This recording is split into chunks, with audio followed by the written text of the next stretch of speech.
1975 की बात है। गुजरात के 400 गांवों में कुछ अनोखा हो रहा था। धूल भरी पगडंडियों में शाम के वक्त एक भारी भीड़ उमड़ी जा रही थी। लोग इकट्ठा हो रहे थे, मगर ना तो कोई क्रिकेट मैच था, ना कोई बॉलीवुड गाना, ना कोई नेता, ना कुछ मेला। बस कुछ नया ही था। पहली बार गांव के लोग आसमान से उतरने वाले एक संदेश को देखने इकट्ठा हुए थे, और जिस डिवाइस पे वो देख रहे थे वो था एक टेलीविजन। ये आगाज था टीवी का भारत में सन 75 में। और टीवी को भारत में लाने का सपना देखा था कोई और नहीं, भारत के महान सिटीजन और साइंटिस्ट डॉक्टर विक्रम साराभाई ने। उन्होंने नासा के साथ मिलकर यह तय किया कि सैटेलाइट्स का जो उपयोग है वो सिर्फ हथियार और गुप्तचर एजेंसी के लिए नहीं, बल्कि समाज के उत्थान के लिए करना चाहिए। और इसको पूरा करने के लिए उन्होंने भरसक प्रयास किया। गांव के चौपाल में एक बड़ा सा ब्लैक एंड व्हाइट सामुदायिक सोशल टेलीविजन सेट रखा गया। ये पुराना टेलीविजन तो था, पिक्चर ग्रेनी थी, आवाज भी थोड़ी अलग थी, लेकिन आज के ओलेड से भी ज्यादा मजा आता था इसको देखने में लोगों को। सैटेलाइट के जरिए इस टेलीविजन से खेती के नए तरीके, स्वास्थ्य और सफाई की आदतें और बच्चों की शिक्षा, इन सब चीजों को सीधे सैटेलाइट यानी आसमान से धरती पर उतारा गया। लोगों को लगा कि मानो ये भगवान के दर्शन हो रहे हैं और ये एक अलौकिक संदेश है। किसानों ने सीखा कि पैदावार कैसे बढ़ाई जाए, नई नई जानकारी मिली उनको।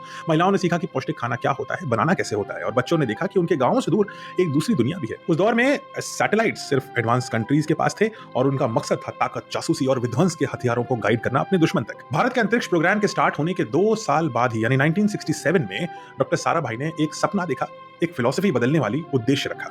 उन्होंने कहा कि टेक्नोलॉजी की असली जीत चांद तक पहुंचने तक ही नहीं सीमित है, बल्कि आखिरी गांव तक पहुंचने में भी है। और 1967 में शुरू किया उन्होंने एक बहुत ही इंपॉर्टेंट मिशन, भारत में सैटेलाइट के जरिए टीवी का प्रसारण करना। 67 से शुरू हुई इस जर्नी में एक दुखद पड़ाव भी आया। किस्मत को कुछ और मंजूर था, और साइट के लॉन्च होने से पहले यानी इस सैटेलाइट टीवी के लॉन्च होने से पहले सन 71 में केरल में डॉक्टर साराभाई का दिल का दौरा पड़ने से निधन हो गया। उस समय उनकी उम्र महज 52 साल। उनका भारत के गांव को टीवी दिखाने का सपना अधूरा रह जाता अगर उनकी टीम ये डिसाइड नहीं करती कि वो डॉक्टर साराभाई का सपना मरने नहीं देंगे। डॉक्टर साराभाई के जाने से प्रोजेक्ट को थोड़ा झटका तो लगा, लेकिन 1975 तक नासा के ATS-6 सैटेलाइट का इस्तेमाल करते हुए भारत ने साइट की शुरुआत कर दी और टेलीविजन सेट्स जग उठे। 400 गांव से शुरू हुआ ये एक्सपेरिमेंट बहुत जल्द ही 6 राज्यों में 2400 गांव तक पहुंच गया।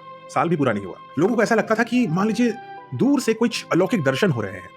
और इसीलिए साइट के शुरू होने के 1 साल बाद सन 76 में दूरदर्शन की शुरुआत हुई। हर गांव में एक सामुदायिक टीवी सेट लगाया गया, जहां ग्रामीण लोग रोज आधा घंटा खेती, स्वास्थ्य, स्वच्छता और अच्छी शिक्षा पाते थे। सिर्फ 1 साल में साइट ने न सिर्फ भारत बल्कि सारी दुनिया को यह दिखा दिया कि अंतरिक्ष टेक्नोलॉजी सिर्फ रॉकेट और युद्ध के लिए नहीं है, बल्कि इंसानों की जिंदगी सुधारने का एक जरिया है, एक टेक्नोलॉजी है। ये वो मोड़ था जहां भारत का अंतरिक्ष मिशन मानव विकास के डायरेक्शन में पहुंच गया, और आज तक वहीं लगा है। तो आज जब हम चंद्रमा पर पहुंचते हैं और मंगल पर जाते हैं, तो हमें ये याद रखना आवश्यक है कि हमारे सफर की शुरुआत धरती के किसी छोटे से गांव से हुई थी। और आज इन सब के बीच डॉक्टर साराभाई की याद हमारे बीच खूब प्रबल होनी चाहिए, क्योंकि उन्होंने दिखाया कि अंतरिक्ष विध्वंस का नहीं, विकास का मार्ग है।